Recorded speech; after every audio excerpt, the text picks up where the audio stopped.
Hello everyone, welcome to all at my channel Economica. इस video lecture के volume second में हम भारतीय अर्थव्यवस्था के क्षेत्र अध्याय के शेष टॉपिक्स की चर्चा करेंगे।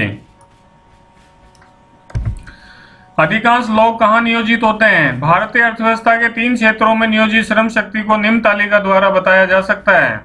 1977-78 में प्राथमिक क्षेत्र में 71% लोग, द्वितीयक में 11 और तृतीयक में 18% लोग अपनी जीविका कमाते थे। यह अनुपात बदलकर 2017-18 में लगभग 40 वर्षों बाद कृषि क्षेत्र में यानी प्राथमिक क्षेत्र में 44%, द्वितीयक में 25 और तृतीयक क्षेत्र में 31% हो गया।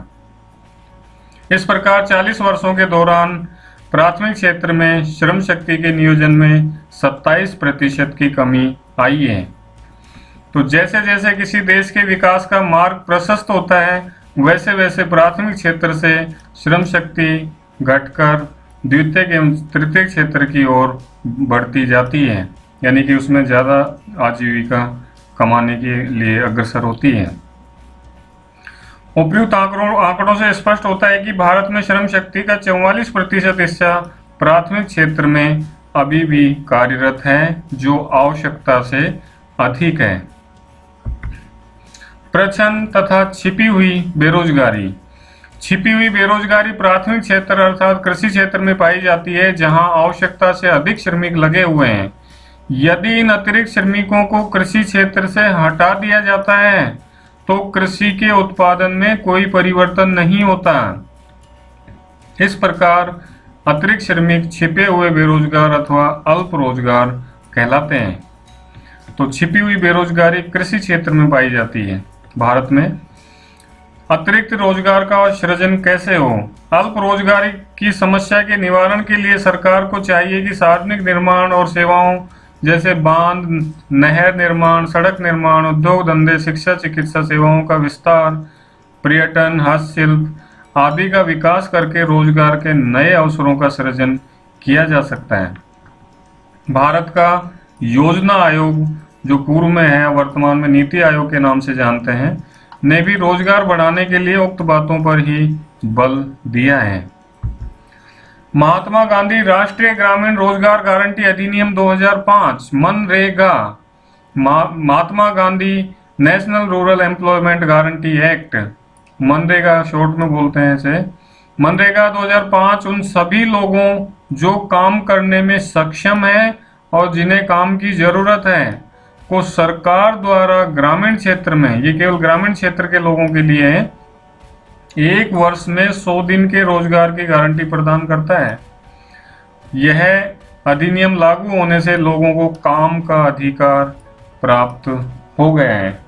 यदि सरकार उन लोगों को रोजगार उपलब्ध कराने में विफल रहती है तो उन्हें बेरोजगारी भत्ता देना होगा। और मनरेगा के अंतर्गत उसी तरह के कार्य किए जाते हैं जिनसे भविष्य में भूमि की उत्पादन क्षमता बढ़े। और मनरेगा विश्व की सबसे बड़ी सरकारी योजना है जिसके अंतर्गत रोजगार के कानूनी प्रावधान किए गए हैं। संगठित और असंगठित क्षेत्रों में रोजगार। संगठित क्षेत्र वह क्षेत्र होता है जहां रोजगार की अवधि नियमित होती है और लोगों के पास सुनिश्चित काम होता है। यह क्षेत्र सरकार द्वारा पंजीकृत होता है। उन्हें सरकारी नियमों एवं कानूनों की अनुपालना करनी होती है और इस क्षेत्र में सामान्यतः जॉब सिक्योरिटी पाई जाती है। जो सरकारी क्षेत्र में लोग लगे हुए होते हैं मोटे तौर पर, वो संगठित क्षेत्र है। और असंगठित क्षेत्र, इसके अंतर्गत छोटी छोटी और बिखरी हुई इकाइयां होती हैं जो अधिकांश सरकारी नियंत्रण से बाहर होती है और इस क्षेत्र के नियम और विनियम तो हैं लेकिन उनकी पालना नहीं होती। इस क्षेत्र में कम वेतन अथवा कम मजदूरी एवं अनियमित रोजगार होता है, जिसमें प्राय रोजगार की सुरक्षा नहीं होती, जैसे भूमिहीन श्रमिक, बढ़ई, लोहार और इस तरह के लोग, सब्जी वाले, ठेले वाले, रेहड़ी वाले आदि जो लोग हैं वो असंगठित क्षेत्र के अंतर्गत माने जाते हैं। और इस क्षेत्र में बड़ी संख्या में लोग अपने छोटे छोटे कार्यों में लगे रहते हैं। असंगठित क्षेत्र के श्रमिकों का संरक्षण कैसे हो? असंगठित क्षेत्र में श्रमिक कम वेतन पर काम करने को विवश रहता है, उसका शोषण किया जाता है और उसके रोजगार की सुरक्षा भी नहीं होती।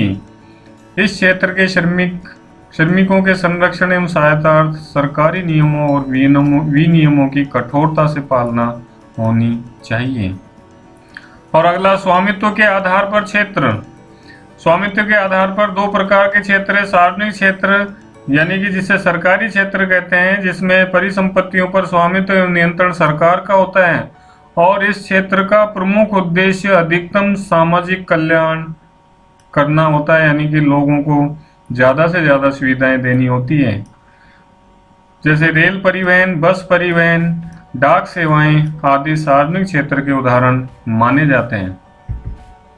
निजी क्षेत्र, इसके अंतर्गत परिसंपत्तियों पर निजी क्षेत्र अथवा निजी व्यक्ति का स्वामित्व एवं नियंत्रण होता है।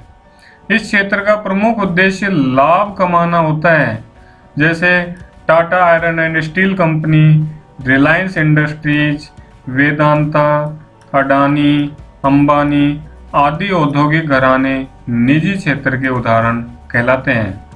और कुछ क्षेत्र ऐसे होते हैं जिन्हें सरकारी समर्थन की जरूरत होती है और उन पर खर्च करना सरकार की अनिवार्यता होती है, जैसे स्वास्थ्य, परिवहन, सड़क निर्माण, बांध, नहर निर्माण, पेयजल, आवास, भोजन पोषण आदि का विकास एवं विस्तार करना सरकार का कर्तव्य होता है।